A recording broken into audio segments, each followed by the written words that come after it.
ঈদ মোবারক।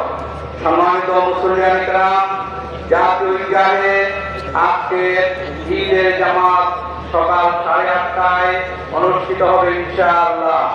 সাধারণ মুসল্লিদের সাথে একই কাতারে জাতীয় ঈদগাহে উপস্থিত হয়ে নামাজ আদায় করবেন গণপ্রজাতন্ত্রী বাংলাদেশের মহামান্য রাষ্ট্রপতি জনাব মোহাম্মদ শাহাবুদ্দিন, গণপ্রজাতন্ত্রী বাংলাদেশ সরকারের মাননীয় প্রধানমন্ত্রী জনাব তারেক রহমান এমপি, বাংলাদেশের মাননীয় প্রধান বিচারপতি, গণপ্রজাতন্ত্রী বাংলাদেশ সরকারের মাননীয় মন্ত্রী এবং মন্ত্রীবর্গ, ঢাকা দক্ষিণ সিটি কর্পোরেশনের মাননীয় প্রশাসক, বিভিন্ন মুসলিম দেশের মাননীয় রাষ্ট্রদূত ও কূটনীতিকবৃন্দ, মাননীয় বিচারপতিগণ, সম্মানিত সচিববৃন্দ, সামরিক ও বেসামরিক বিভিন্ন পর্যায়ে ঈদের জামাত অনুষ্ঠিত হবে ইনশাআল্লাহ।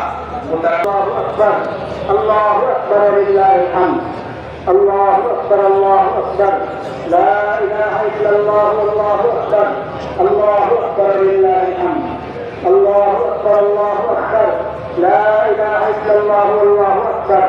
আল্লাহ করতে পেরেছি, আলহামদুলিল্লাহ।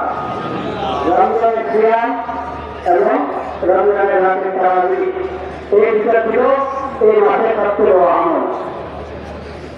এই আমলের মাধ্যমে আমরা তাকওয়া প্রশিক্ষণ, তাকওয়ার অনুশীলন করেছি।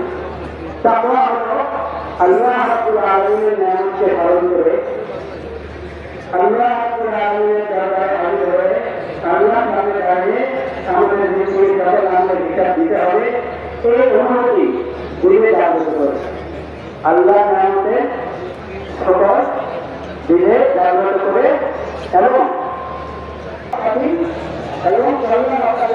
পার্থক্য করতে পারে এবং পার্থক্য করতে পারে।